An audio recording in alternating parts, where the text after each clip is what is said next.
Beleza, pessoal, a gente vai ver duas formas de treinar nossa rede neural multilayer perceptron para fazer reconhecimento de dígitos. A primeira usando TensorFlow e a segunda usando PyTorch. Aqui a gente está no Google Colab. Beleza, vamos começar pelo TensorFlow. Para a gente fazer o download e a preparação da base de dados, no TensorFlow a gente tem algumas funções úteis da própria biblioteca que a gente pode usar. Primeiro, a gente tem esse tf keras utils getFile, que faz o download do arquivo contendo a base de dados MNIST. O primeiro argumento é o nome do arquivo que a gente vai salvar e o segundo é a URL de onde a gente vai fazer um download. A URL está definida aqui em cima. Em seguida, a gente lê o arquivo do NumPy e dentro dele tem um dicionário contendo as amostras de treino e teste. Nesse primeiro, esse xtrain são as imagens e o ytrain são os labels, são as saídas esperadas. No xtest a gente tem as imagens de teste, ytest as labels, né, as saídas esperadas. Aqui esses conjuntos de dados eles foram salvos nessas variáveis que o train a gente vai chamar de trainVol aqui, porque a gente vai dividir depois em conjuntos de treino e validação. Então, por isso que esse train foi salvo nessa variável trainVol examples e trainVol labels. E aqui embaixo a gente tem o test examples e test labels. TrainVol examples e test examples são as imagens, trainVol labels e test labels são os labels, né, as saídas desejadas.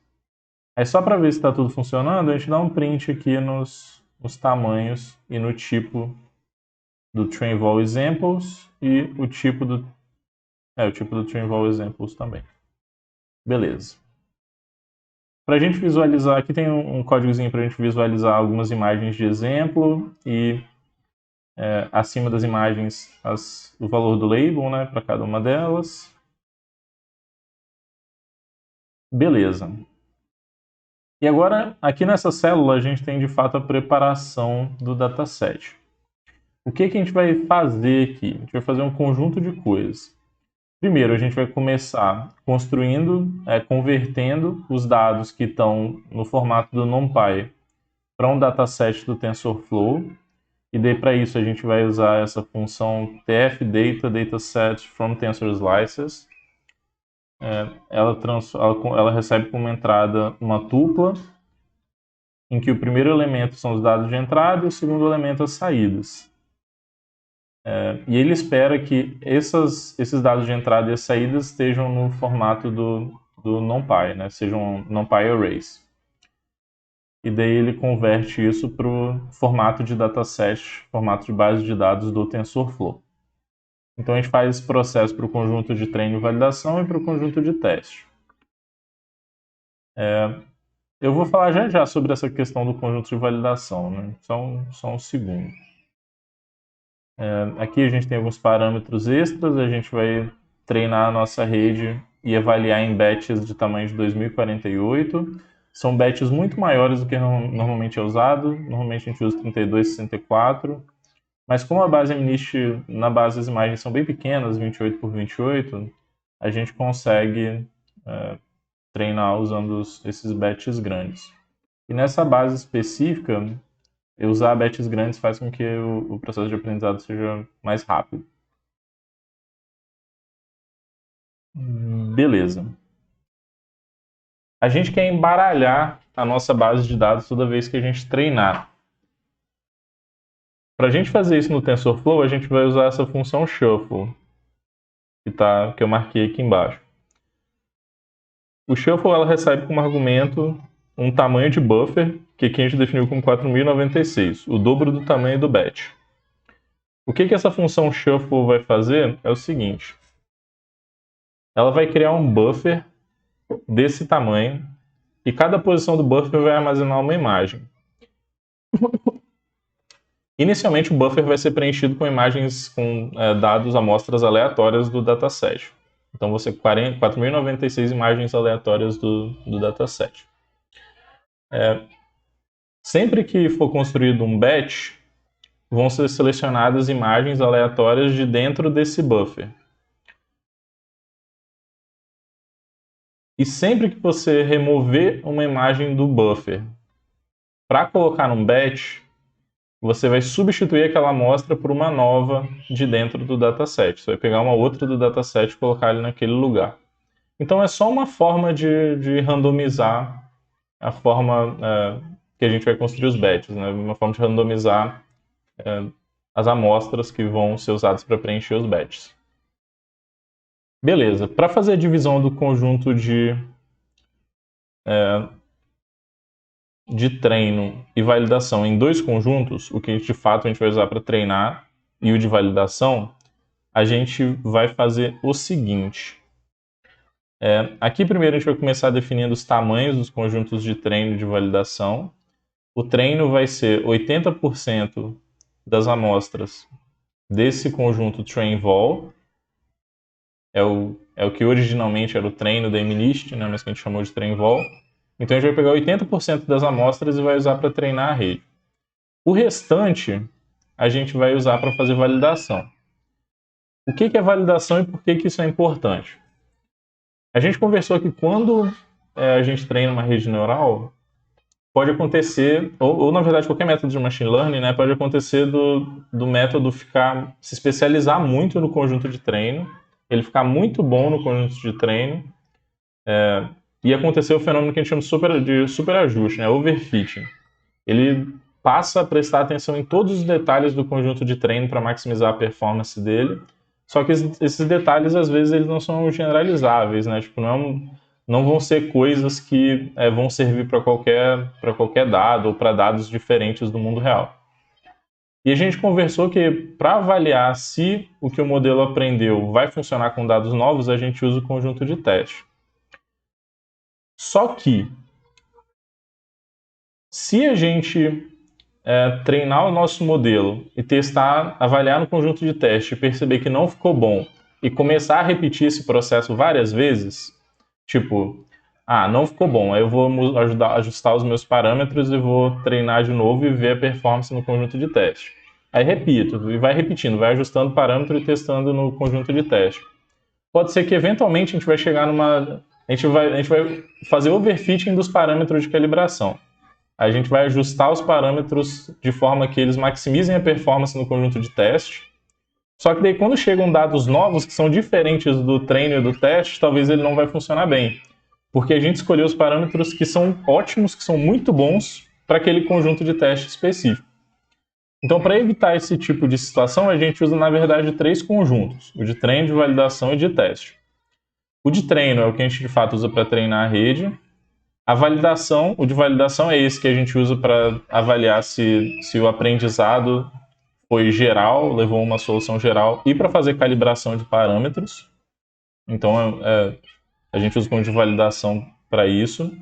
E o conjunto de teste é para fazer a nossa avaliação final. Assim, eu repeti o meu treino várias vezes, ajustei os parâmetros usando o conjunto de validação, cheguei em um modelo que funciona com os dados de validação que são diferentes do de treino.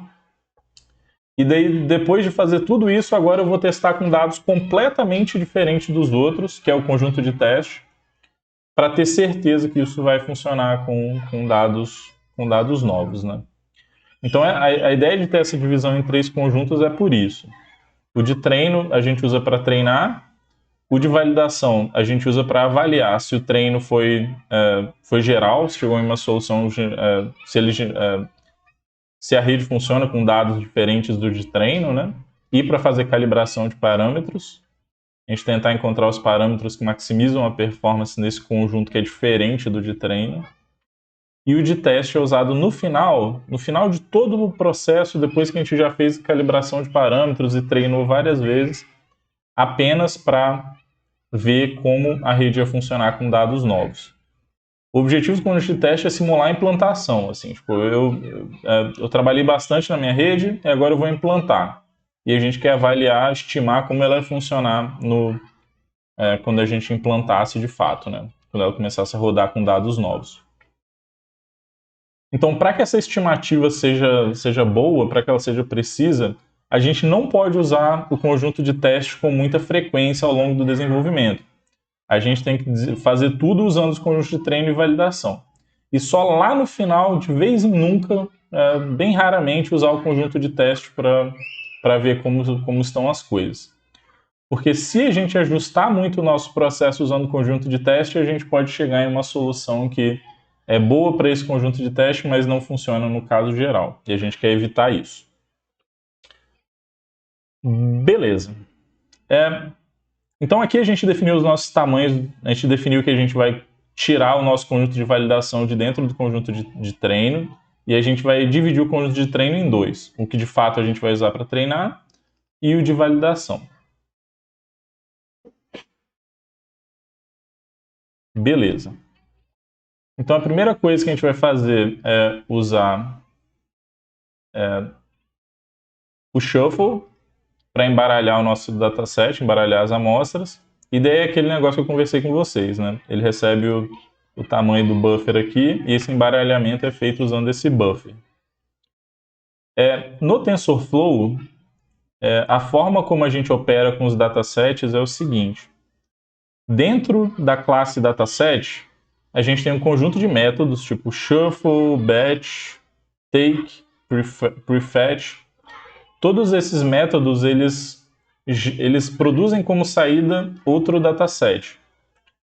Só que eles realizam transformações. Então, quando eu faço, por exemplo, aqui, train_vol dataset.shuffle, o resultado vai ser um outro dataset, só que é um dataset que vai passar por esse processo de embaralhamento, diferente do original que não ia passar. Então tenham em mente, assim, sempre que a gente tem um dataset no TensorFlow e a gente chama um método igual isso aqui, a gente está transformando o nosso dataset, mas o resultado da operação continua sendo um dataset. Beleza. O conjunto de teste a gente não precisa embaralhar. Então o que a gente vai fazer apenas é usar o método batch para que, ao invés da gente recuperar todas as amostras de vez do nosso dataset, a gente recupere ela em grupos menores, em batches. E daí a gente passa como parâmetro o tamanho do batch, que é 2048. Esse prefetch aqui no final, que vai aparecer no final das três transformações de dataset, aqui no final também, é pelo seguinte. Carregar as imagens do disco é uma operação que pode ser lenta. Imagina que você vai ter que ler dados do HD e, dependendo de como são esses dados, né, pensa, por exemplo, que se eles forem PNG, eles vão estar comprimidos. Então você precisa descomprimir. Então todo esse processo toma um tempo. O que essa operação de prefetch faz é manter duas threads, ou dois processos, não tenho certeza. Eu imagino que sejam dois processos. E daí vai ter um processo que vai ficar lendo dados do disco, enquanto o outro é usado para de fato fazer o treinamento da rede e tal. Isso é feito pelo seguinte, para que enquanto a rede está treinando, enquanto ela está sendo treinada, esse outro processo já vá preparando os próximos dados que vão ser usados na próxima iteração. Então ele é como se o programa não esperasse, tipo assim, a rede treinar, depois ler os dados, depois treinar, depois ler os dados. É como se tivessem isso tudo acontecendo ao mesmo tempo. Tem um processo lendo dados e preparando os batches, e daí o outro só faz o treino. Ele vai pegando os batches e treina, pega os batches e treina. Então tem a leitura dos dados e o treinamento acontece, e o processamento, né, acontece ao mesmo tempo. Aí quem é responsável por fazer isso é esse prefetch. Beleza. Aí aqui embaixo, para a gente dividir o nosso dataset de train_vol, esse dataset train_vol, que tem os dados de treino e validação, nos dois conjuntos separados, o de treino e o de validação, vão ser essas duas variáveis aqui, a gente vai usar os métodos take e skip. O take ele serve para pegar as N primeiro amostras do dataset. Então aqui a gente vai fazer o seguinte, a gente vem nesse train vol e pega tantas amostras quanto o tamanho do train size. Aqui em cima a gente definiu o train size, o tamanho do treino, como sendo 80% do tamanho do conjunto train vol. Então a gente vai pegar as 80% primeiras amostras e vamos atribuir a esse conjunto train dataset. Na hora de criar a validação, a gente vai usar o skip para pular essas amostras. Então é como se a gente, para construir o conjunto de validação, é como se a gente descartasse essas 80% primeiras amostras e ficasse apenas com o 20% final. Então, train dataset vão ser os 80% primeiras e o vol dataset vão ser o 20% final, a parte final. Beleza. Então, ao final dessa célula, nós temos 3 datasets. Um para treinar a rede, um para avaliar se a rede generalizou e para a gente ajustar parâmetros se a gente quiser. E o terceiro para fazer o teste de implantação, né? O teste de como a rede ia funcionar com dados completamente novos. É o conjunto de teste. Beleza. Um detalhe que eu esqueci de comentar é que a gente usou o método batch também para dividir, para que quando a gente lê um conjunto de amostras do dataset de treino e validação, a gente leia os dados em batches, em mini batches. E o tamanho dos mini batches está definido aqui em cima, 2048. Beleza. Então essa parte aqui foi a preparação do dataset. Para a gente construir a nossa rede multilayer perceptron usando o TensorFlow e o Keras é muito fácil. A gente só precisa dessas poucas linhas aqui. Essa variável model vai armazenar o modelo e aqui embaixo a gente vai compilar o modelo com algumas informações adicionais. Para construir o modelo, a gente vai usar esse TF que era sequential. Ele serve para construir um modelo sequencial. O que ele vai fazer basicamente é aplicar as transformações que estão abaixo na ordem que elas foram descritas. Então a gente vai começar fazendo um flatten. Esse flatten é aquele processo de linearização. Ele recebe como entrada uma imagem de tamanho 28 por 28. A gente define isso aqui, esse input shape. Input shape é o tamanho da imagem, né, de entrada. É o tamanho dos dados de entrada. Então ele recebe o flatten, ele recebe como entrada as imagens de tamanho 28 por 28 e lineariza elas, transforma em vetores. E faz isso daquele jeito que a gente já conversou, né, colocando as linhas uma na frente da outra. Depois da linearização, a gente vai ter duas camadas totalmente conectadas, ocultas, cada uma com 128 neurônios. São essas camadas chamadas de dense aqui.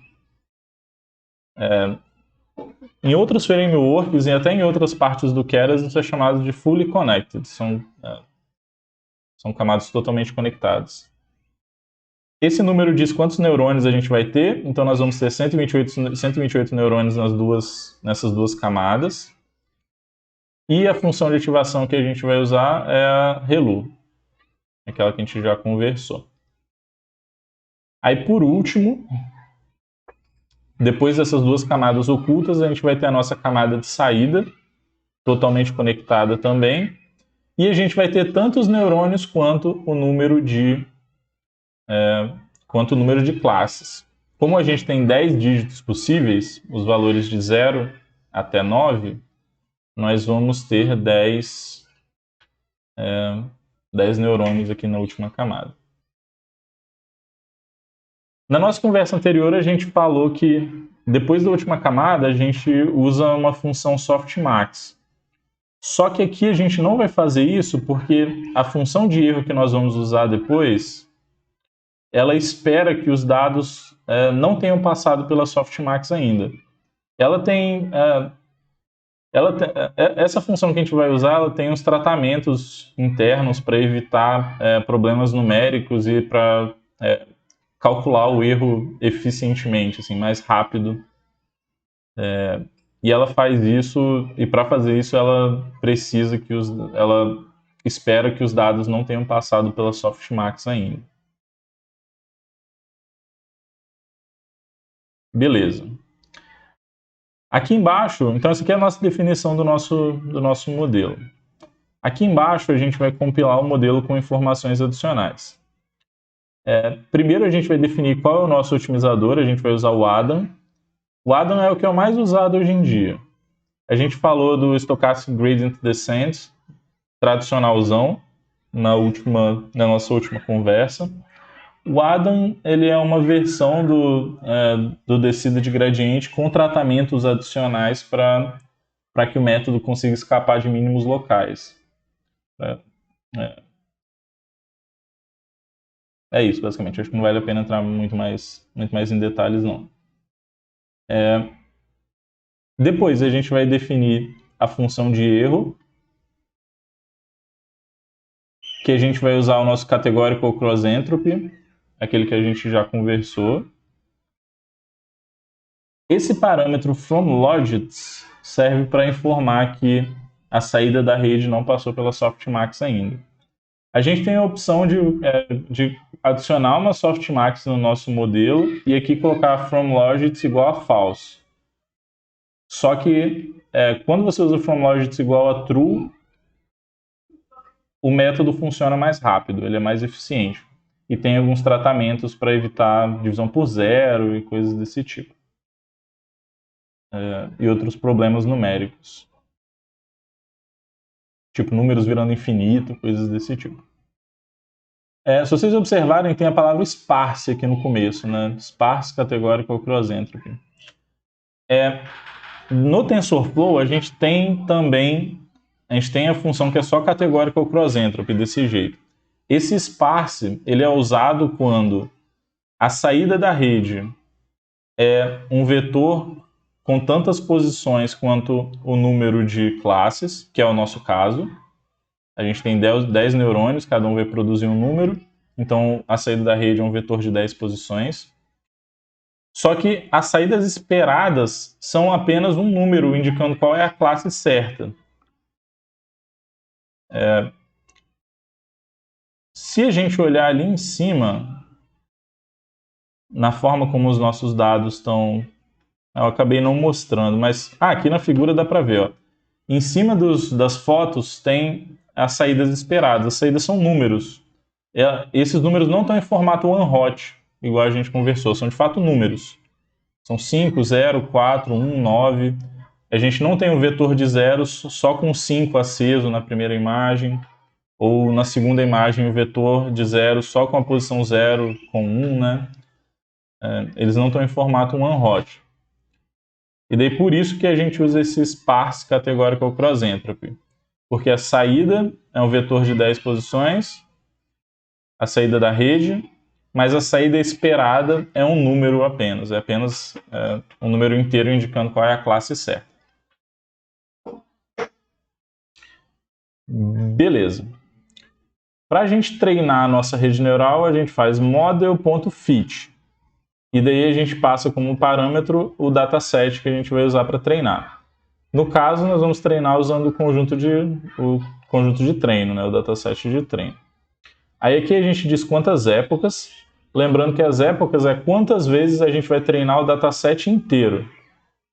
Como as redes neurais são atualizadas usando descida de gradiente, os pesos e os bias deles vão sendo atualizados de pouco em pouco. Então, por isso a gente precisa percorrer ou treinar o dataset várias vezes. Né? E aqui a gente tem esse terceiro parâmetro que é um argumento adicional que serve para a gente passar o nosso conjunto de validação pelo seguinte, por dois motivos, na verdade. O primeiro é que, para cada época, ao final de cada época, o TensorFlow, quando a gente passa esse conjunto de validação, o TensorFlow ele avalia a performance no conjunto de validação e daí a gente consegue comparar a acurácia de treino e de validação para ver se elas estão crescendo juntas ou se a acurácia do treino está crescendo e a de validação está caindo, por exemplo, o que indicaria que a rede está ficando super especializada no treino e não está generalizando para dados novos. Isso a gente pode ver aqui, ó, quer ver? Se vocês olharem aqui embaixo no que é exibido quando a gente executa essa célula, a gente tem aqui para cada época tem um print desse. Aí aqui tem o cross entropy para o treino, a acurácia para o treino. Então, ao final da primeira época, a acurácia de treino era 56%, bem pequena. E aqui a gente tem o erro de validação, é o cross entropy para o conjunto de validação. E aqui, ao final, é a acurácia para o conjunto de validação. A acurácia para o conjunto de validação, ao final da primeira época, foi de 83%. Aí alguém pode se perguntar, poxa, por que a acurácia de validação ficou tão maior do que a de treino? A de treino está 56, a de validação 83. Por quê? Essa acurácia é a média para todos os batches da época. No começo, a rede não sabia nada, então ela errava quase tudo. Ao final, ao final da primeira época, ela já estava um pouco melhor.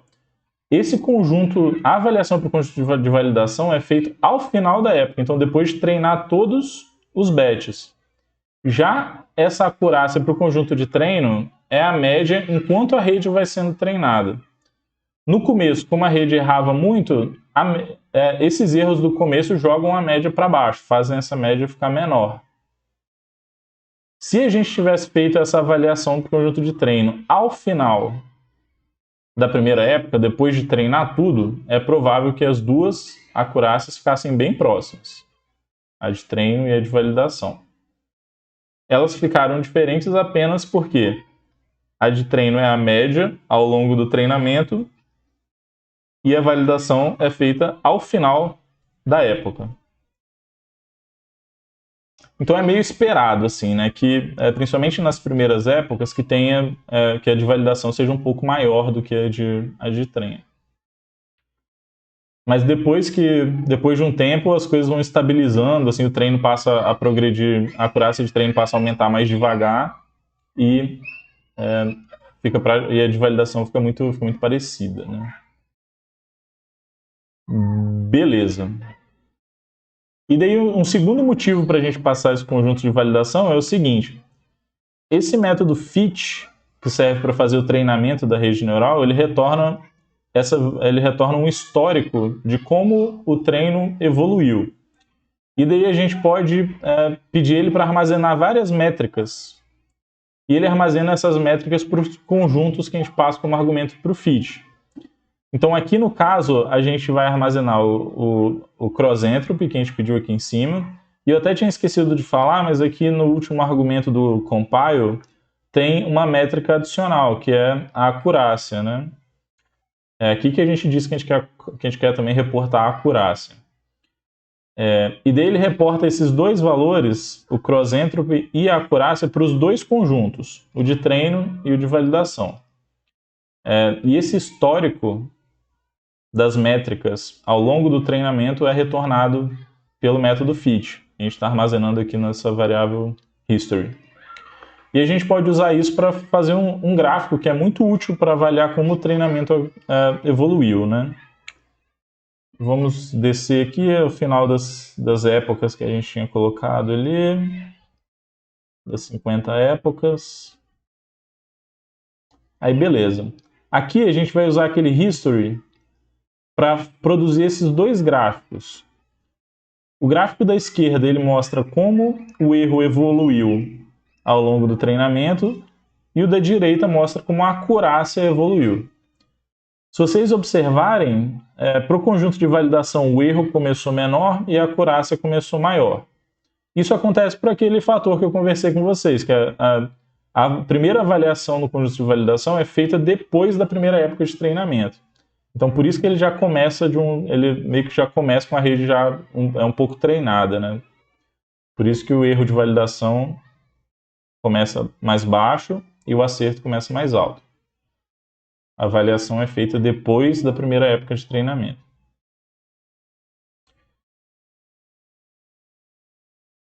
Esse comportamento que a gente vê nesses gráficos é um comportamento saudável de treinamento. O erro dos dois conjuntos diminuiu e a acurácia cresceu nos dois conjuntos também. Um comportamento ruim é quando a acurácia cresce para o conjunto de treino e para o conjunto de validação ela começa a crescer e depois decresce. Isso indica overfitting, indica que a rede está se super especializando no treino. Mas não foi isso que aconteceu nesse caso. Aqui, para os dois conjuntos, o erro diminuiu e a acurácia aumentou. Isso significa que a rede aprendeu muito bem o treino, chegou em uma acurácia próxima de 100% ao final, ou talvez até chegou em 100%, deixa eu ver aqui. Acho que foi quase 0,99% de acurácia no treino aqui, né? E também o conhecimento que foi aprendido pela rede, ele generaliza, ele é geral o suficiente para funcionar com dados diferentes. A gente vê isso pela qualidade no conjunto de validação. A taxa de acerto no conjunto de validação, a acurácia ficou acima de 90% também. Ao final do treino, a acurácia estava em 95% no conjunto de validação. Beleza. E como a gente produz esses gráficos? Essa variável history que eu comentei aqui em cima, ela armazena, dentro dela tem um campo que é chamado de history, tem o mesmo nome, então por isso que a gente usa history.history. E esse atributo interno é um dicionário que mapeia o nome da métrica. Então, por exemplo, loss e val-loss, ele mapeia esses valores para um vetor contendo os valores das métricas ao longo do treinamento. Então é como se fosse um dicionário assim, olha.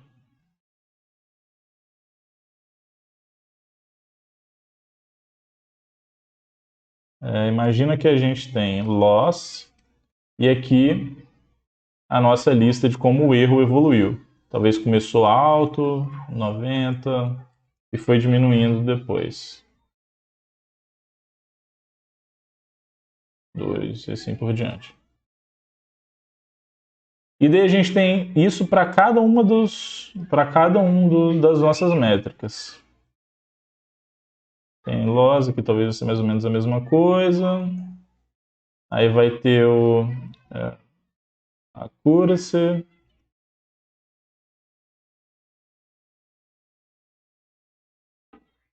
A acurácia é o contrário do erro, né? Ela começa pequena e vai crescendo depois. 5,7, 0,9, tanana.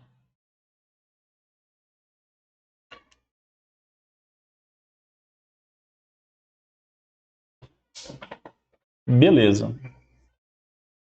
Observem que em nenhum lugar a gente falou sobre esses nomes, né? Tipo, qual o nome que a gente ia dar para esses campos. O loss. Primeiro, né? Para o conjunto de treinamento, a gente vai usar o nome normal.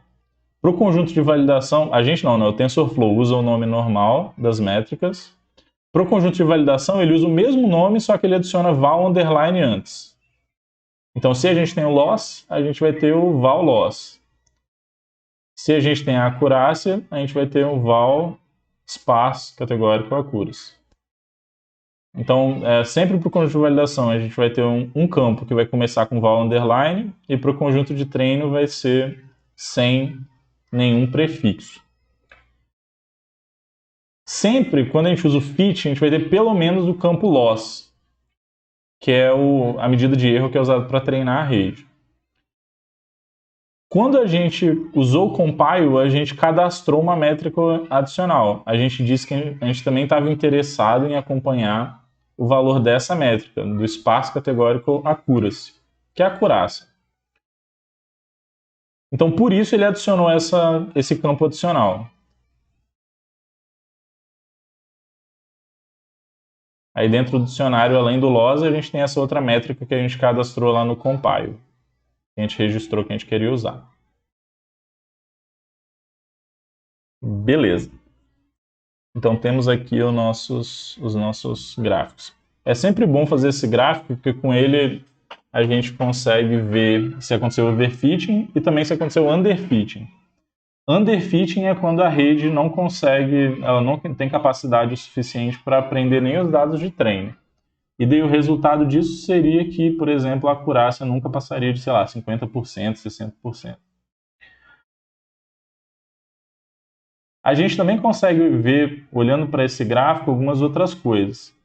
Se o loss converge para um valor alto e oscila, por exemplo, ou então logo no começo ele começa a oscilar bastante, é um indício de que a learning rate está muito alta. Então seria o caso de a gente diminuir um pouco a learning rate. Se o loss diminui muito lentamente, é sinal de que a learning rate talvez esteja muito baixa, que a taxa de aprendizado talvez seja muito baixa. E daí a gente pode aumentar ela um pouquinho. Esse comportamento aqui está muito bom. O erro desce bem rápido, a acurácia cresce relativamente rápido também. Em 20 épocas a gente já está com uma performance muito boa, praticamente estabilizada já. E é isso aí. Talvez daria para aumentar um cadinho para acelerar um pouco mais. Mas não precisa não, tá bom. Beleza. Então a gente treinou a rede e vimos como a acurácia e o erro evoluíram nos conjuntos de treino e de validação. Aí supõe que a gente repetiu esse processo várias vezes até encontrar a configuração que tinha melhor performance no conjunto de validação. E agora nós vamos avaliar com o conjunto de teste. A gente quer ver se essa rede funciona bem com o conjunto de teste.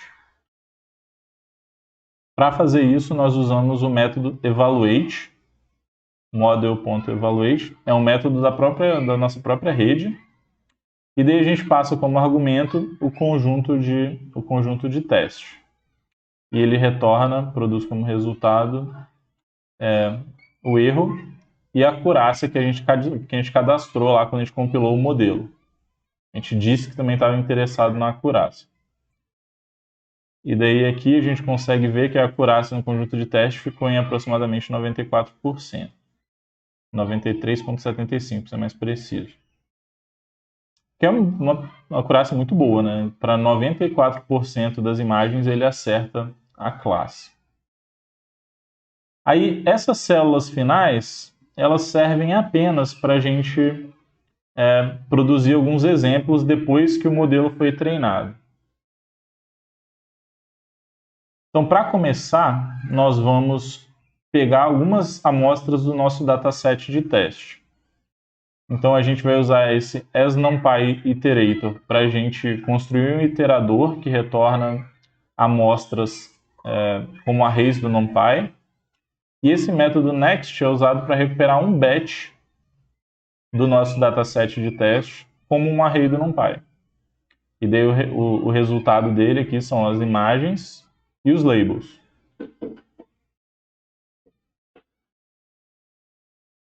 Daí a gente vai usar o método predictOnBatch para predizer os labels a partir das imagens. E o resultado vai ser salvo nessa variável predictions.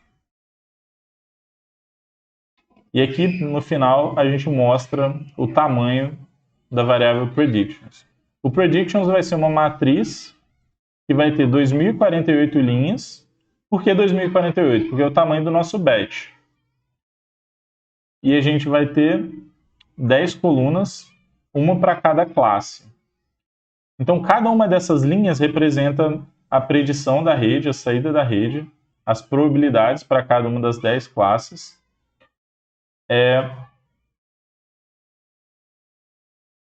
Para aquela imagem específica da linha, né? Então, por exemplo, na linha 0, a gente vai ter a saída da rede para a primeira imagem desse batch. Na linha 1, a gente vai ter a saída da rede, os 10 valores, para a segunda imagem do batch, e assim por diante. Só um pequeno detalhe que eu falei que as saídas eram probabilidades, mas aí como a gente não usou o softmax, na verdade não são as probabilidades aqui ainda, né? A gente poderia usar a função softmax para calcular as probabilidades, mas não precisa no final das contas. Basta a gente pegar... A saída mais provável vai ser a mesma que tiver o maior valor dentre esses 10. Então, por exemplo, se a segunda classe tem o maior valor, depois que a gente transformar para probabilidade, vai ser que vai ter maior probabilidade.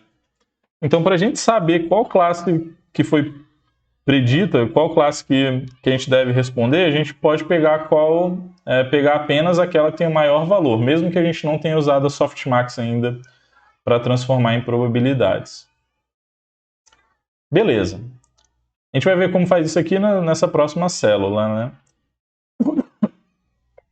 Essa próxima célula, ela seleciona 64 imagens, as 64 primeiras imagens desse batch de 2048, e a gente vai mostrar as imagens e em cima delas a predição feita pela rede e a saída esperada. O que está na frente do P é a predição e o que está na frente do T é a saída esperada. P de prediction, T de target. Então, se vocês olharem para todas as imagens aqui da primeira linha, a rede acertou. Na segunda também. Ah, não, na segunda aqui, essa primeira eram 5 e a rede prediz que eram 9. Então, essa aqui ela errou. O que é curioso, porque não parece nem um pouco um 9 isso aqui. Vamos ver as outras aqui todas iguais. 0, 7, 1, 3, 3. Esse 2 a rede prediz que era um 3, o que é um erro muito estranho também, porque não parece nem um pouco. É claramente um 2, né? Às vezes, se a gente treinasse por mais tempo, chegaria num resultado melhor, né?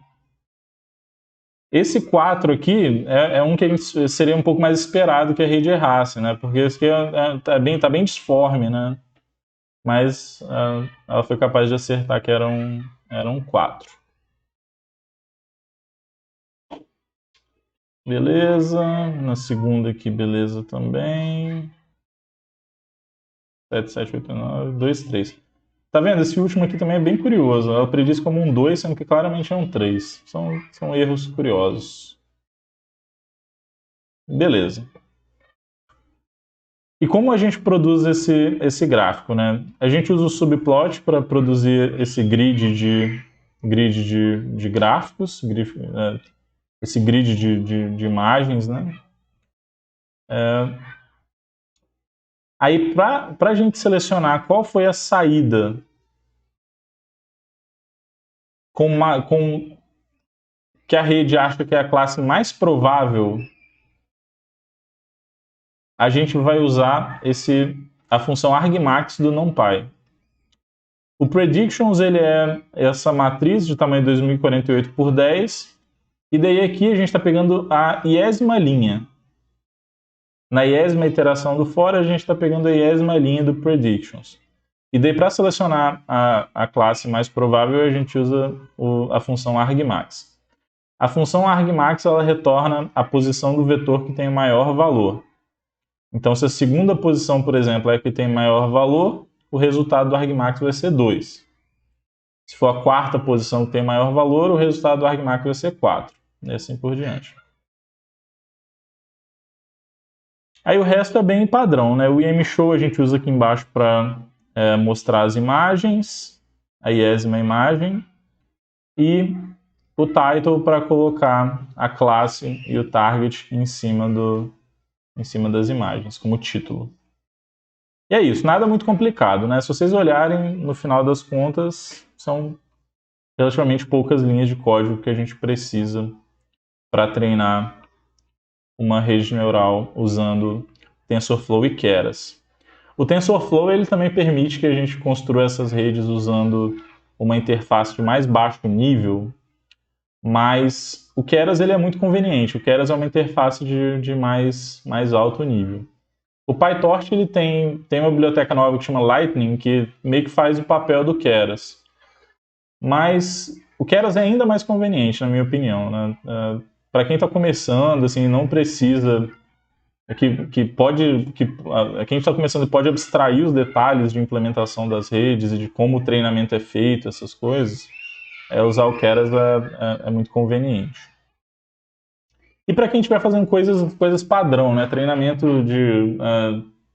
treinamento de aprendizado supervisionado padrão, assim, o Keras é muito bom para essas coisas. Se vocês olharem, a maior quantidade de linhas que a gente precisou escrever foi para fazer tratamento dos datasets, né? Aqui em cima para fazer o download e aqui embaixo para dividir em conjuntos de treino e validação e para fazer essas questões de retornar em batches e o prefetch, e embaralhar o dataset, essas coisas. A construção do modelo mesmo e o treinamento são essas poucas linhas de código aqui. Bem tranquilo. O processo de fazer o treinamento mesmo, né? Tipo, fazer a predição, comparar a saída da rede com a saída esperada, calcular o erro, e fazer a atualização usando a descida de gradiente é feita dentro do método fit, aqui embaixo. Beleza. E é isto.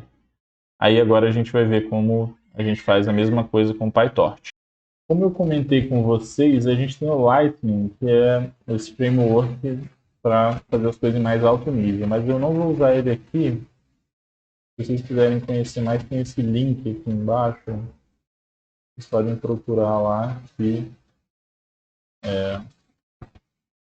tem um exemplo muito legal comparando como o código fica sem usar o Lightning e usando ele.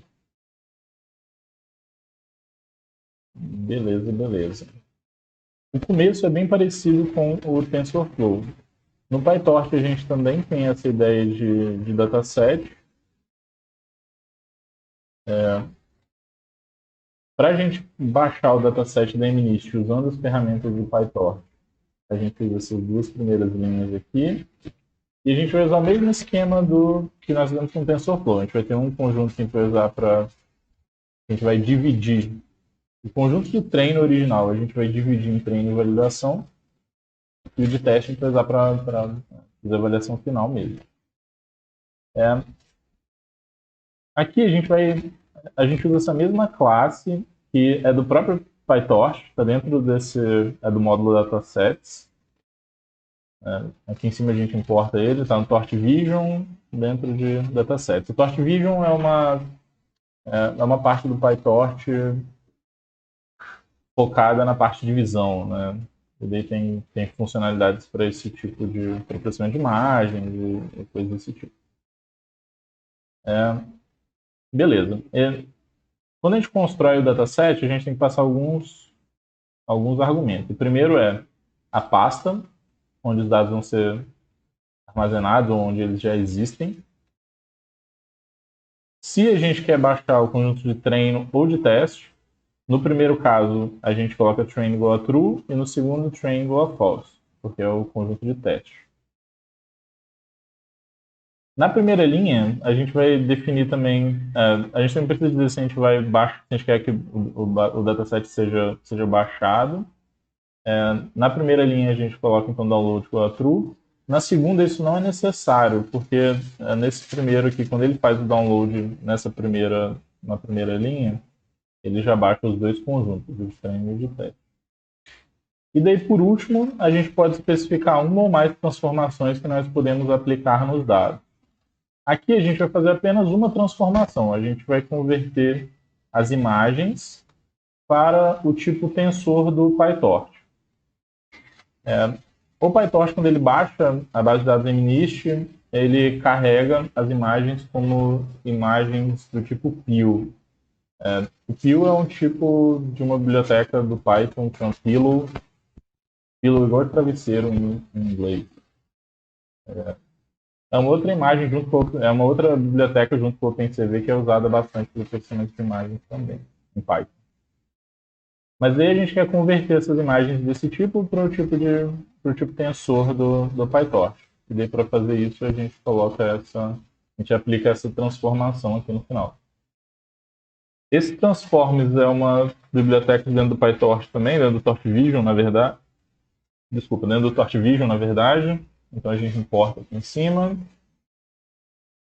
E tem vários métodos várias transformações que a gente pode aplicar. No nosso exemplo, a gente vai apenas converter para tensores do PyTorch. Quando a gente quer aplicar Data Augmentation, que é uma coisa que a gente vai ver um pouco mais para frente, nos dados, a gente também pode colocar as transformações de Data Augmentation aqui nesse transform. Beleza. Aí aqui a gente tem os tamanhos dos conjuntos de treino, validação e teste. Igual no caso do TensorFlow, a gente vai usar 80% do conjunto de treino original para de fato treinar a rede. E os 20% restantes a gente vai usar para fazer validação. Para a gente dividir o nosso conjunto em dois, a gente pode usar essa função random split, que já está pré-definida dentro do PyTorch. Está dentro de Torch UTILsData, aqui em cima. Ela recebe como entrada um dataset e os tamanhos das divisões. Então aqui a gente está passando uma lista com dois elementos, porque a gente quer dividir em dois subconjuntos, sendo que o primeiro vai ser desse tamanho e o segundo vai ser desse tamanho. O primeiro a gente calculou aqui em cima, 80% do conjunto de treino original. A gente vai usar para de fato treinar. E o restante, os 20% restantes, para validação. E ele faz essa divisão do conjunto sem interseção entre as duas partes e fazendo a amostragem aleatória. Né? Então é como se a gente fizesse um shuffle antes de separar as amostras em dois conjuntos. Curiosamente, o resultado desse random split não são dois datasets, como seria esperado, mas é um tipo diferente do PyTorch, que é chamado de subset. É como se fosse um pedaço de um dataset. Na prática não vai fazer muita diferença na nossa vida, mas é importante saber isso porque as operações que estão disponíveis para o dataset são diferentes das operações disponíveis no subset. Beleza, então o resultado aqui do random split, o nosso conjunto de treino e o nosso conjunto de validação. A gente falou quando a gente estava falando do TensorFlow, a gente comentou sobre aquele prefetch que serve para carregar as imagens, para ir preparando as imagens enquanto a gente vai fazendo outras operações, tipo treinando a rede, né? Para evitar que a gente tenha que, entre passos de treinamento, pagar o preço de ter que esperar a imagem ser lida do HD e potencialmente descomprimida, enfim, dependendo do tipo de imagem, outros tipos de processamentos têm que ser feitos, né? Aí para evitar isso, lá no TensorFlow a gente tem o prefetch que permite que as imagens sejam carregadas enquanto nós fazemos outras operações. Por exemplo, enquanto a gente vai treinando a rede. De forma que quando a gente terminar de treinar um batch, já tenha outro disponível para a gente treinar. Já tenha outro batch que já foi carregado do disco, né, e preparado para a gente treinar. O PyTorch ele usa uma abordagem diferente que, nesse ponto, eu acho muito melhor que a do TensorFlow, que é separar as classes de dataset dessa classe que faz o carregamento dos dados de forma mais eficiente, né? Isso é feito usando essa classe DataLoader. O DataLoader no PyTorch faz mais ou menos o papel do prefetch no TensorFlow. O DataLoader ele recebe como parâmetro um dataset, então a gente vai ter um para cada conjunto de dados que nós temos. A gente tem os datasets de treino, validação e teste aqui em cima. Então a gente vai ter 3 DataLoaders também. 3 carregadores de dados. Um para o treino, um para a validação e um para o teste. Então, o primeiro argumento são os datasets originais, treino, validação e teste. E daí a gente tem alguns parâmetros adicionais. O batch size, a gente vai usar 2048, igual no caso do TensorFlow.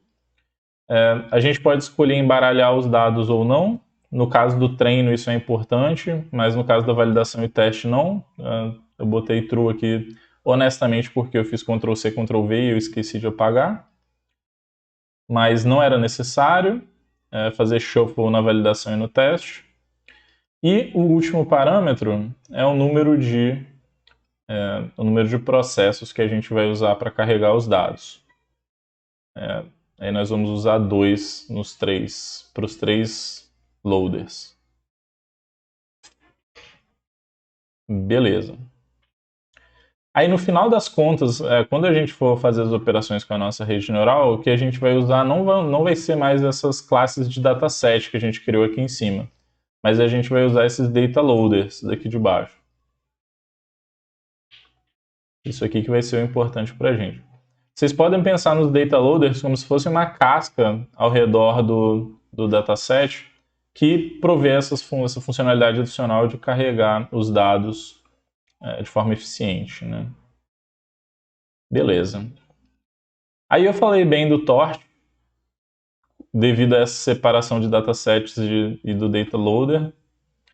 Só que daí agora eu vou falar um pouco mal dele. Tem uma coisa que eu acho muito ruim no PyTorch, que é o fato de que a gente precisa manualmente copiar os dados a gente precisa verificar se a gente tem, por exemplo, uma placa de vídeo disponível para usar no nosso modelo e a gente precisa copiar os dados da CPU para GPU, para a placa de vídeo, manualmente em alguns pontos do código. O TensorFlow abstrai essas coisas, isso acontece por baixo dos panos. No Torch a gente tem que fazer isso manualmente. Eu entendo meio que o porquê eles tomaram essa decisão. Você transferir dados da memória do computador para memória da placa de vídeo é uma operação que é custosa e daí meio que faz algum sentido de que o programador tenha consciência de quando isso está sendo feito para maximizar a performance do programa. Performance é uma coisa muito importante quando a gente está falando de redes neurais treinadas com milhões de amostras, em quantidades massivas de dados, mas é inconveniente. E daí a gente vai ver em alguns pontos que a gente tem que fazer essa transferência de dados da CPU para a GPU. Ou da memória do computador, a memória principal para a GPU, né? Esse código aqui, nessa célula, ele serve para verificar se a gente tem uma placa de vídeo disponível. Isso é feito usando esse método torch CUDA is available. E se tiver uma placa de vídeo disponível, a gente vai definir que o dispositivo que a gente vai usar para o treinamento vai ser esse CUDA 2.0. Esse 2.0 tem a ver com o número, com qual das placas de vídeo você quer usar no seu computador. A maioria das pessoas vai ter uma placa de vídeo só, então frequentemente vai ser usado esse CUDA 2.0.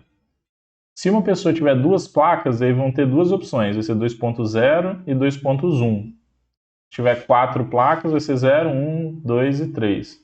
E daí você pode, por exemplo, copiar parte dos dados para uma placa de vídeo, parte dos dados para outra, e, enfim, fazer coisas desse tipo.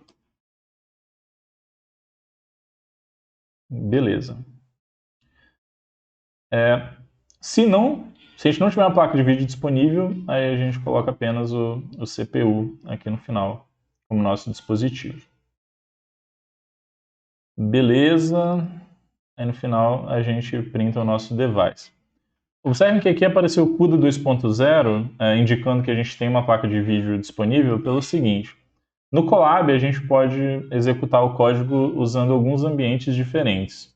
Por padrão a gente executa tudo na CPU. Só que se a gente vier aqui em cima em ambiente de execução, alterar tipo de ambiente de execução e mudar para GPU, aí a gente vai executar o nosso código em uma instância que tem uma placa de vídeo disponível.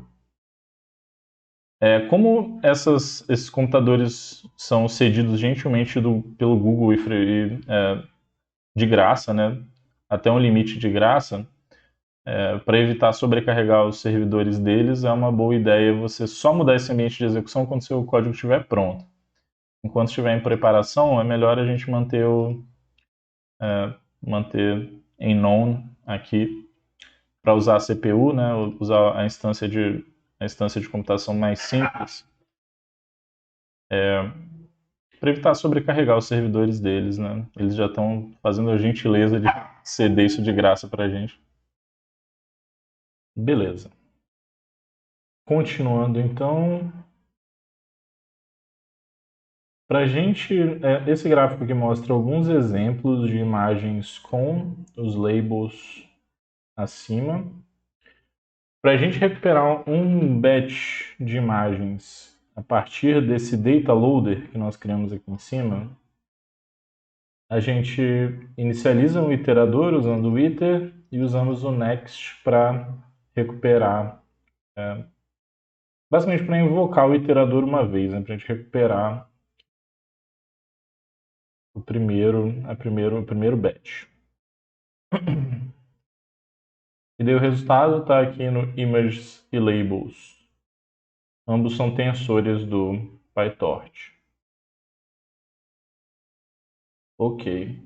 Uma informação importante é que o PyTorch e o TensorFlow eles representam imagens de formas diferentes, usando um padrão diferente. No TensorFlow ele usa a representação tradicional de imagens com linhas, colunas e canais na terceira dimensão. Já o PyTorch inverte. Os canais, a gente vem primeiro canais, depois linhas, depois colunas.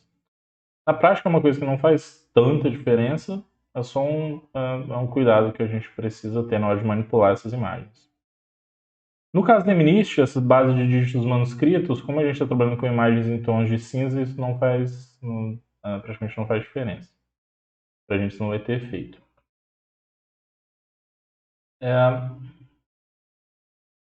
Então aqui, para nós mostrarmos as saídas esperadas, os labels acima das imagens, a gente usa o title. E para mostrar as imagens, o IMShow, como aqui embaixo. Para a gente recuperar a imagem como um array do NumPy, a gente usa images, aí aqui o índice para pegar a iésima imagem do batch, e a gente usa o ponto NumPy para converter isso, ou para ler a imagem como um array do NumPy. Por padrão, a resposta vai ter dimensões 1, para indicar que é um canal 28 por 28. Um canal, 28 linhas e 28 colunas. Aí a gente usa um NP Squeeze para remover esse primeiro índice e transformar a matriz resultante apenas em 28 por 28.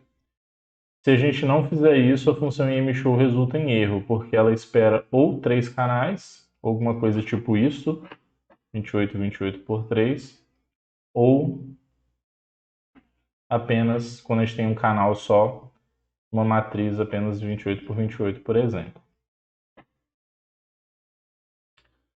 Então o squeeze é uma função do NumPy que ele remove todas as dimensões que tem tamanho 1.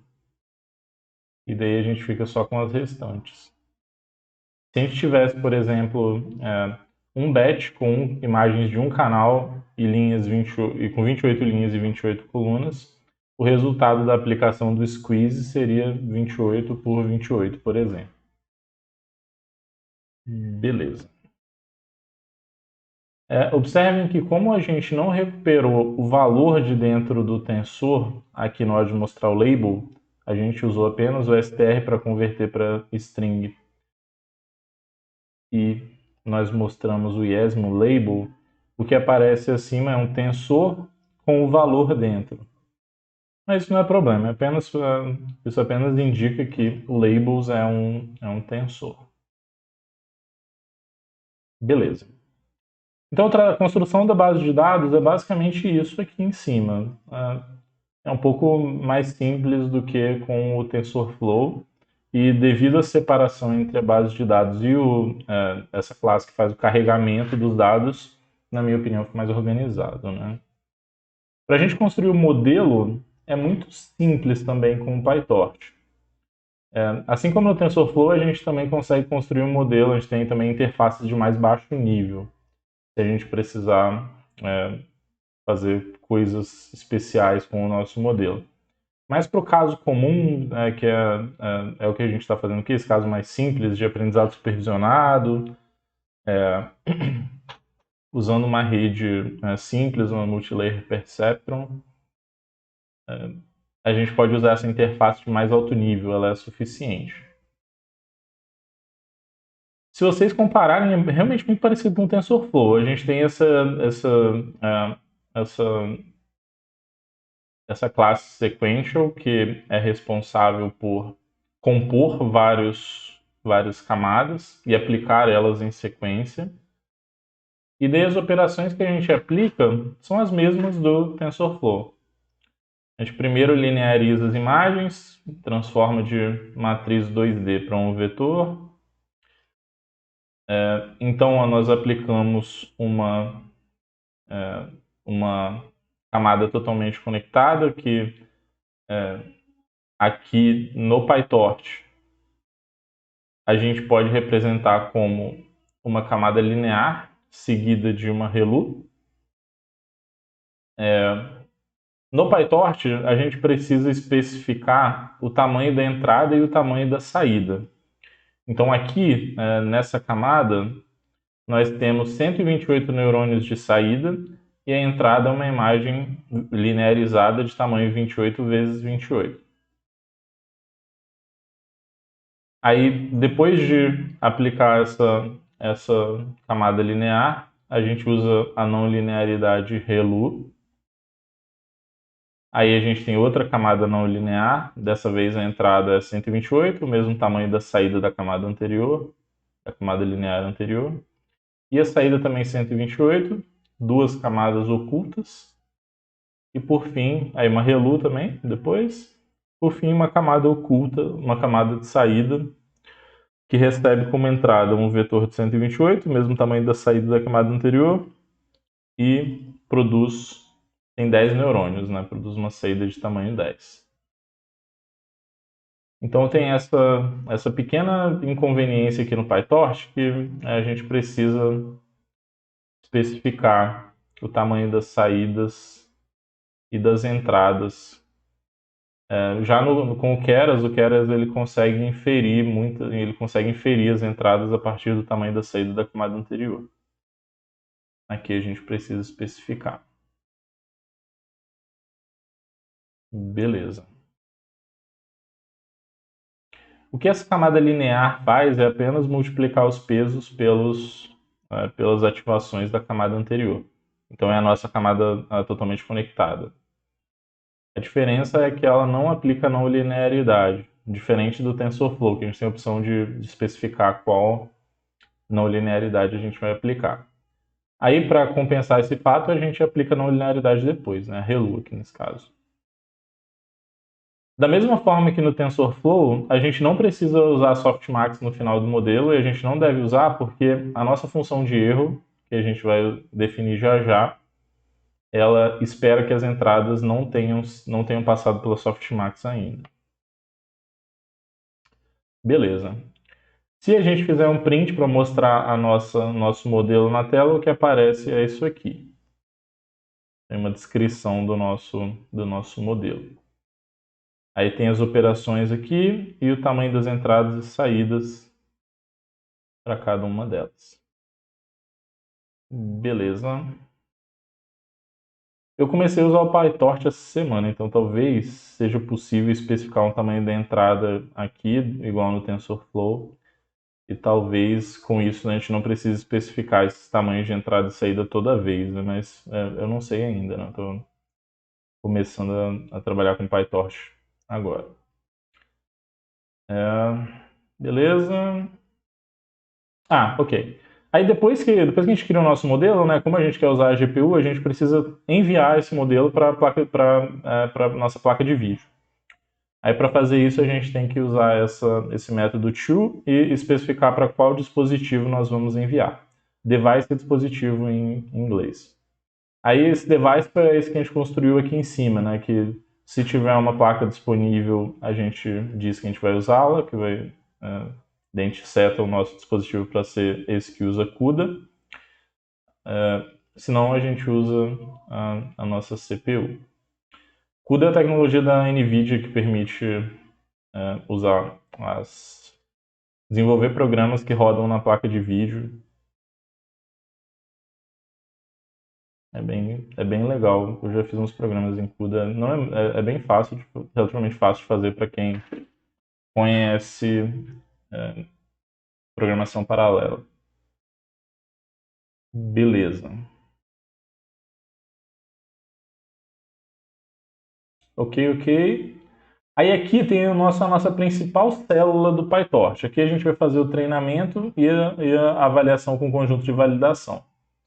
Vocês podem olhar que ficou um pouco mais grandinha, é porque a gente não está usando a interface, o Lightning, né, a interface de mais alto nível do PyTorch. É como se a gente fosse no código do TensorFlow e a gente não usasse o Keras. Mas eu acho que aqui no caso do PyTorch vale a pena a gente olhar esse código mais de baixo nível, um pouco mais de baixo nível, né? Porque para a gente ver algumas coisas que a gente precisa ficar atento. Então vamos olhar isso já já. Aqui em cima a gente tem os hiperparâmetros básicos. Opa, eu cliquei aqui sem querer, foi mal. Nós temos o... Deixa eu rodar o ambiente inteiro aqui, porque daí para de surgir, não fica marcado como vermelho, né? Incomoda quando dá erro, né? Deixa eu rodando, enquanto isso eu faço a explicação. Aqui a gente tem os hiperparâmetros básicos, o número de épocas a gente vai treinar por 20 épocas, igual no TensorFlow. Deixa eu só verificar aqui se a gente usou 20 mesmo, ou se foram mais épocas. Aqui a gente usou 50 épocas, então vamos mudar aqui para 50 também. E aqui é a nossa learning rate, a taxa de aprendizado. Ok. Aí, aqui nós vamos... Vocês vão observar que a estrutura, em geral, é bem parecida com a do TensorFlow, né? A gente também tem a gente consegue especificar a nossa função de erro, que vai ser o nosso cross entropy. Aí aqui a gente pode dizer se a gente quer fazer a soma ou a média do erro dentro de um batch. Eu estou usando a soma só para ficar o resultado ficar mais próximo do TensorFlow. E aqui a gente tem o nosso otimizador, do mesmo igual no TensorFlow a gente vai usar o Adam, exceto que aqui no PyTorch a gente tem que passar alguns argumentos, um argumento extra na hora de criar o otimizador, que é quais parâmetros que vão ser ajustados durante o processo de treinamento. Então aqui o que a gente faz é simplesmente vir na nossa rede, que a gente criou aqui em cima, variável que armazena a rede, e usamos o método parameters para recuperar os pesos e bases da rede. Beleza. E aqui por último a gente especifica qual é a nossa taxa de aprendizado.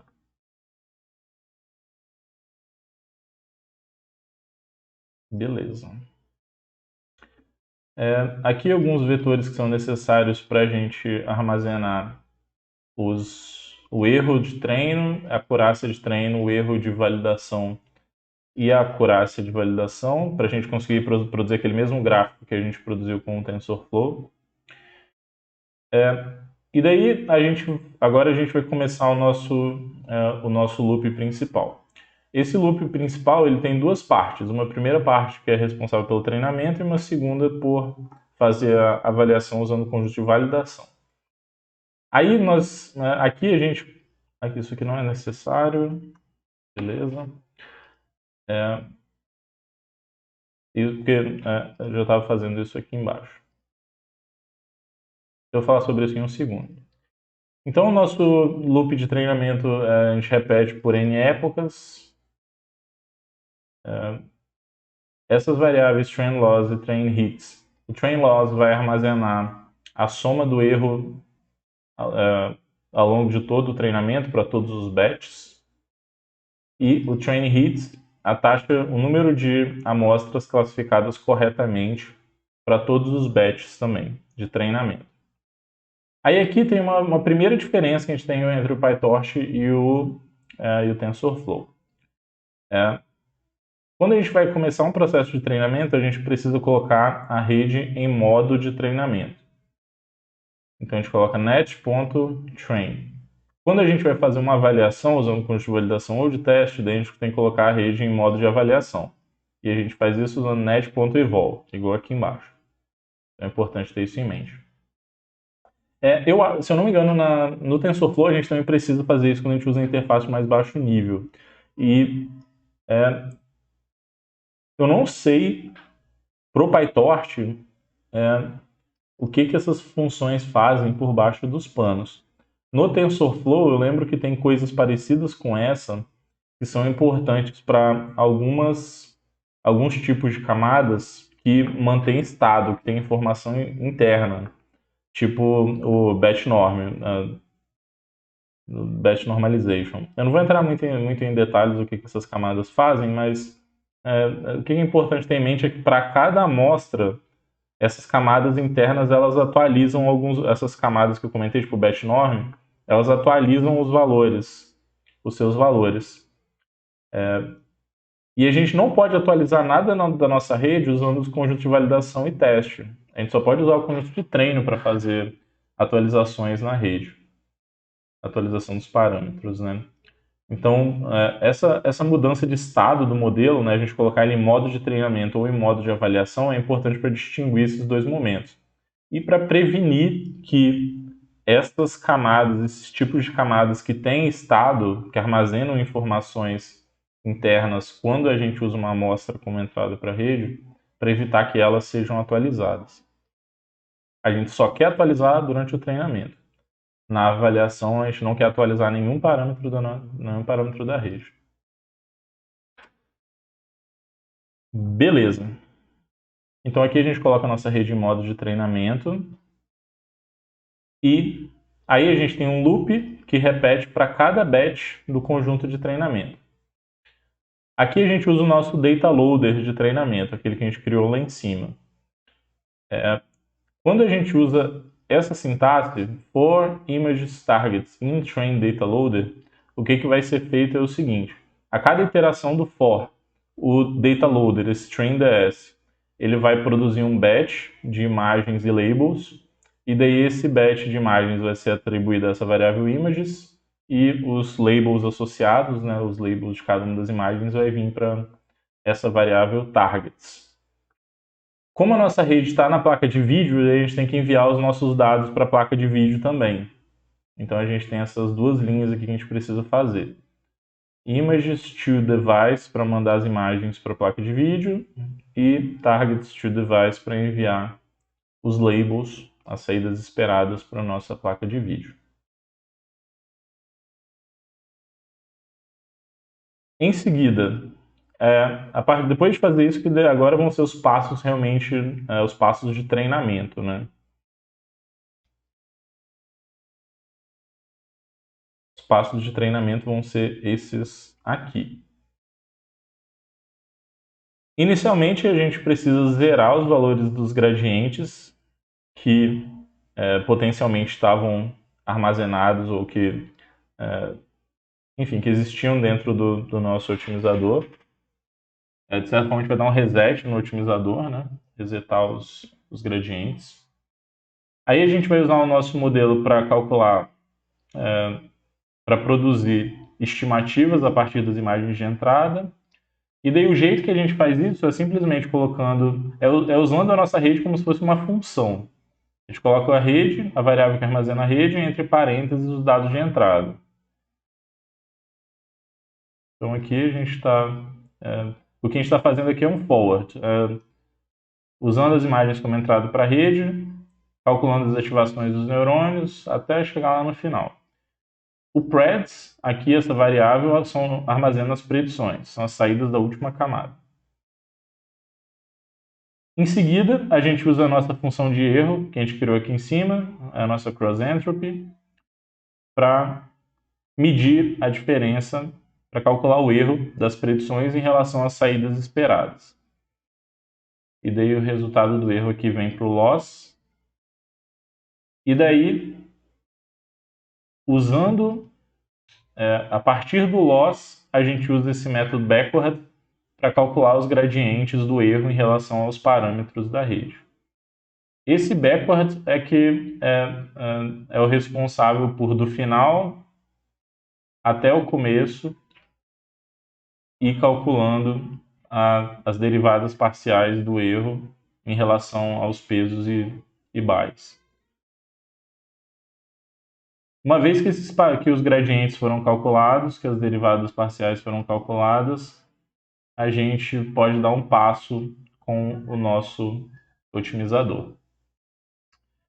O que esse passo do otimizador faz é atualizar os valores dos parâmetros usando esses gradientes que a gente calculou aqui em cima. É o passo de gradient descent, né? É o nosso de descida de gradiente. Beleza. Então aqui em cima a gente calcula os gradientes e aqui embaixo a gente atualiza os pesos usando os gradientes. Só lembrando que a gente está usando o Adam, né? Então não é o Stochastic Gradient Descent, o descida de gradiente estocástico que a gente conversou exatamente do jeito que a gente conversou antes. Ele tem mudanças para ajudar o método a escapar de mínimos locais e para acelerar o processo de treinamento também. Ok. Aí nós atualizamos o nosso erro, acumulamos a nossa variável train loss, o erro para esse batch específico. Lembrando que o train loss, o erro, vai acumular o erro para todos os batches, a soma para todos os batches. E nós atualizamos a nossa variável train hits com o número de amostras classificadas corretamente dentro desse batch. O train hits vai ser o número total de amostras classificadas corretamente dentro de todos os batches, dentro do conjunto de treino inteiro. Para a gente calcular o número de amostras classificadas corretamente, a gente usa essa estrutura aqui. Primeiro, nós usamos o torque argmax para ver qual a classe que tinha o maior valor na saída. Lembrando que a gente não é a maior probabilidade porque a gente não usou a softmax, mas é a que tem o maior valor na saída. A gente compara isso, vê quais delas são iguais às saídas esperadas, e o resultado disso vai ser um vetor de booleanos, em que a gente vai ter true quando a saída predita foi igual à esperada e false quando a saída for diferente. Aí por último a gente usa o torque sum. E aqui tem uma operação que acontece por baixo dos panos, que é o seguinte. Como eu comentei aqui, o resultado dessa operação é um vetor booleano, né? E quando a gente chama essa soma, os valores de true são considerados como 1 e os valores de false considerados 0. Então a gente vai fazer a soma, basicamente vai fazer a soma daqueles que são, das amostras que são iguais. Então o resultado dessa soma vai ser o número de amostras em que a predição era igual à saída esperada, igual ao target. Beleza. Para calcular o erro médio para o conjunto de treino, a gente divide o train loss pelo tamanho do conjunto de treino. Para calcular a acurácia do conjunto de treino inteiro, a gente divide o número de amostras classificadas corretamente pelo tamanho do conjunto de treino. E daí a gente adiciona esses valores aqui embaixo nas nossas listas, de forma que a gente possa construir o nosso gráfico depois. A segunda parte, a de validação, é praticamente a mesma coisa. Vamos ver. A gente tem uma variável para armazenar o erro e os hits, o número de amostras classificadas corretamente para o conjunto de validação inteiro. A gente começa colocando a rede em modo de avaliação, porque aqui a gente só vai calcular o erro e a taxa de acerto para o conjunto de validação. A gente não quer atualizar os parâmetros internos. Beleza. Aí aqui a gente vai usar uma coisa diferente, que é o seguinte. A gente vai usar esse torch no grad.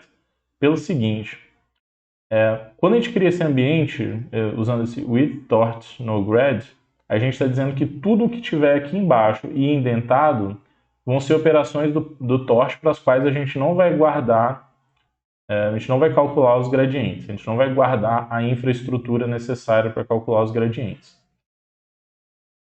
E isso faz sentido, porque como a gente está na fase de avaliação, né, a gente não está num loop de treinamento, a gente não vai calcular os gradientes. Os gradientes eles são calculados apenas durante o treinamento.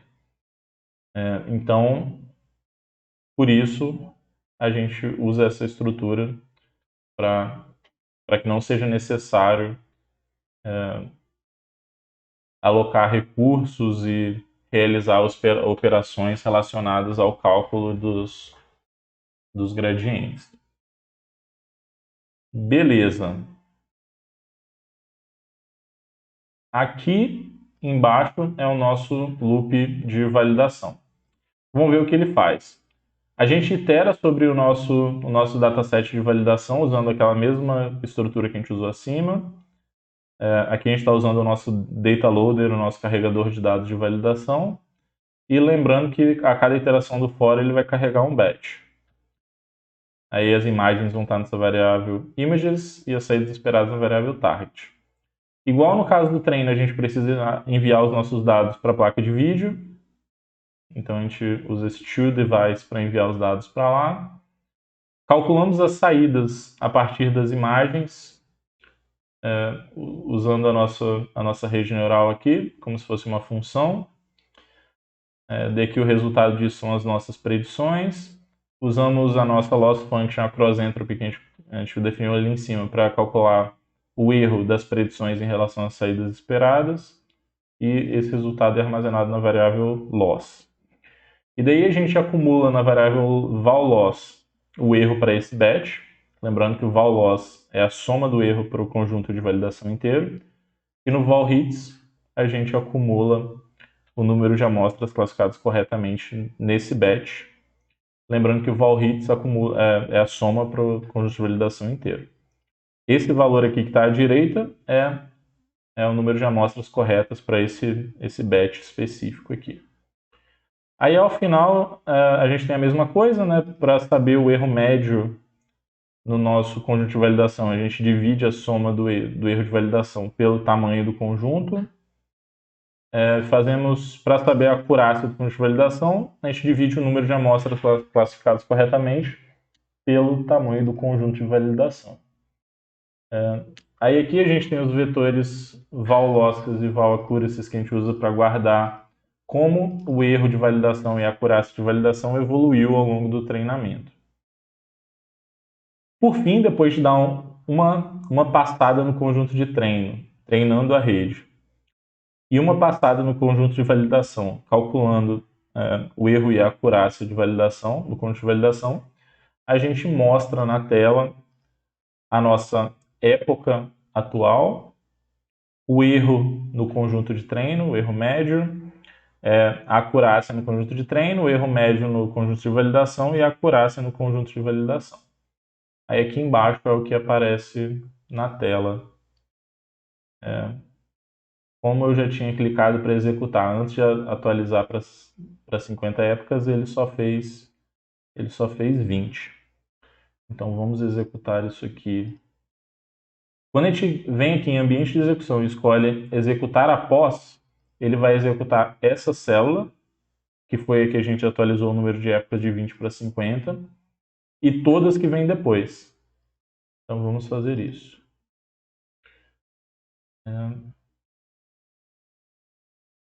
Ele está se preparando para executar aqui. E aqui a gente vê como as coisas vão evoluindo. Se vocês observarem, a taxa de acerto ela já, no conjunto de treino e de validação já começou bem alta. Por quê? Porque a gente já tinha feito 20 épocas de treinamento e daí a gente começou a rodar o treino novamente a partir desse ponto, né? A gente já tinha feito aquelas 20, a gente já tinha executado o script inteiro, né?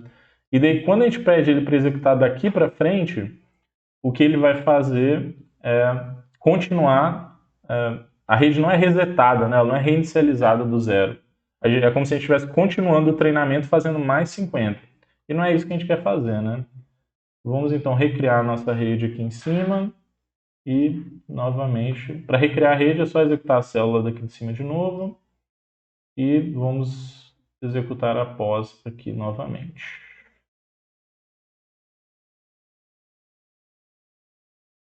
Beleza, agora está fazendo mais sentido. O conjunto de treinamento começou com acurácia de 60% e o de validação com 80%. Lembrando que é igual no caso do TensorFlow, né? A avaliação é feita depois de uma época de treinamento, enquanto a acurácia do conjunto de treinamento é a média ao longo da época.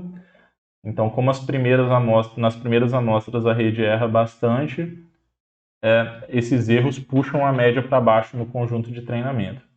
É por isso que a acurácia no treino, nas primeiras iterações, é mais baixa do que no conjunto de validação.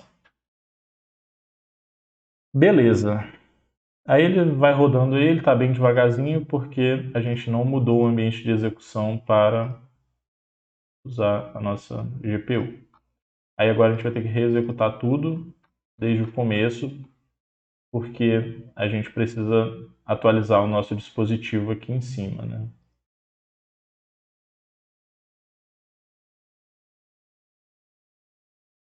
Enquanto ele vai rodando, pessoal, eu vou continuar, então, para não perder muito tempo, né? Mas o ruim é que quando a gente manda rodar tudo de novo, ele apaga as saídas, né? Então vamos aguardar um pouquinho mesmo. Melhor. Aqui ele mostrou o dispositivo CUDA, porque agora a gente está no ambiente de execução com placa de vídeo. Modelo criado. Modelo sendo enviado para a placa de vídeo.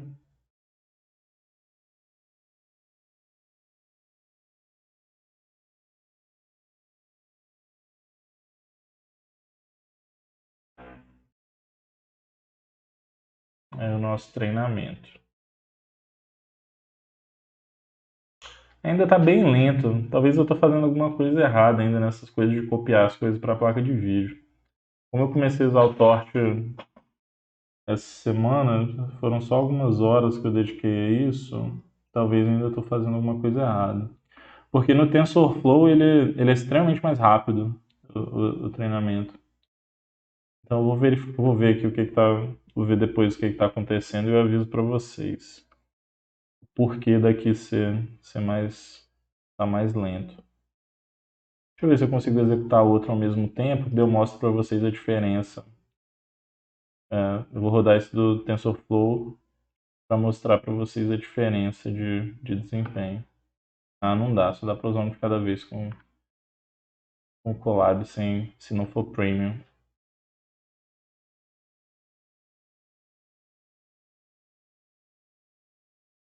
Vai demorar um tempo. Eu vou pausar então, quando acabar eu volto. Beleza. Terminaram as 50 épocas. Ao final, a acurácia no conjunto de treinamento estava em 99,68 no conjunto de treinamento e 97% no conjunto de validação.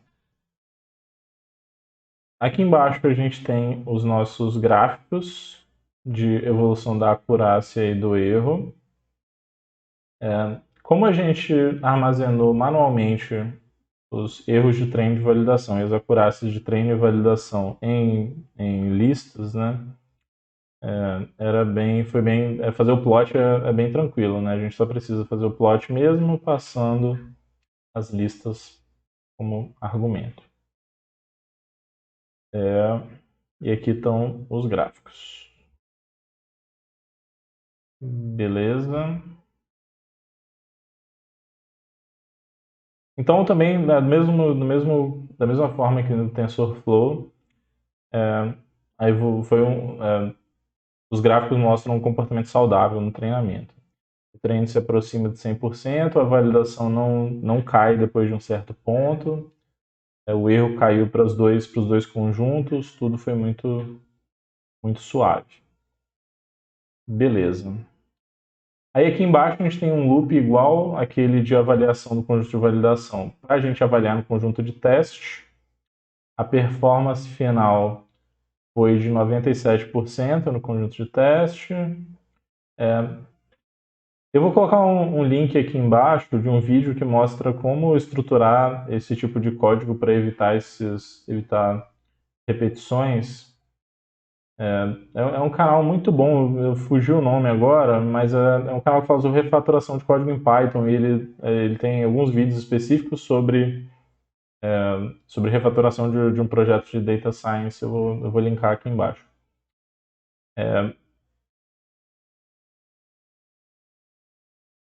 Beleza. O que eu ia falar? Eu tinha mais uma coisa que eu queria comentar aqui. Sim. O que eu queria comentar é que, assim, esse código, como o código é muito repetido, né, esse código é idêntico ao de validação e é muito próximo do de treino, não faz sentido a gente ter cópias igual tem aqui, né? Eu só fiz essas cópias só para ser rápido mesmo e dado que a gente está fazendo esse treinamento inicial, né? Mas em um projeto de verdade, a gente não quer que isso aconteça. O código repetido é o pesadelo de qualquer desenvolvedor. Beleza. Aí no final, para a gente mostrar, para a gente ver algumas imagens com as predições e comparar as predições com as saídas esperadas, a gente tem essa parte final que exibe as imagens e mostra acima as predições e as saídas esperadas, igual a gente fez no TensorFlow.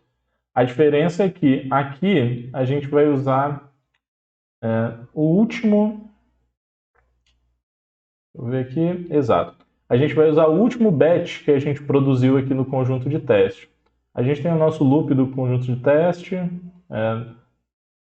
Aqui o teste, a cada iteração do for, o test loader, o data loader do conjunto de teste vai retornar um batch de imagens e saídas esperadas. E daí aqui para fazer esse gráfico a gente vai usar o último batch que foi produzido. Só que aqui em cima a gente moveu as imagens e os labels para o nosso dispositivo, para nossa placa de vídeo, né? Então aqui embaixo a gente precisa trazer eles de volta para CPU, para a gente poder mostrar os gráficos. Beleza? O resto é igual ao que a gente viu no TensorFlow. E daí se a gente olhar para as imagens, a maioria vai funcionar bem porque a taxa de acerto é muito alta, né? Aqui a gente tem um erro. Ele classificou esses 5 como 9. É um erro que eu considero assim, aceitável, porque esse 5 tem praticamente o formato de um 9, faltando uma conexão aqui na ponta, né? E tem vários 9s no dataset que são assim, são 9s inclinados tipo esse daqui, ó. Esse aqui da segunda linha aqui no final. Então, aceitável. Vamos ver os outros. Os erros que a rede do TensorFlow cometeu eram menos aceitáveis. Vamos ver esses aqui: 8, 7, 4, 3, 3, 6, 0, 2, 2, 5, 6, 1, 4, 3, 1, 7, 2, 6, 2, 7, 8, 8, 1, 8, 4, 6, 7, 6, 0, 7, 8, 3, 9, 3, 3, 1. O resto ele acertou todos. Beleza. Era isso então. Espero que vocês tenham ficado com uma perspectiva de que não é um bicho de 7 cabeças construir uma rede multilayer perceptron para classificação de dígitos usando PyTorch TensorFlow. E se vocês tiverem alguma dúvida, me avisem que eu vou ficar muito feliz de responder. Tchau!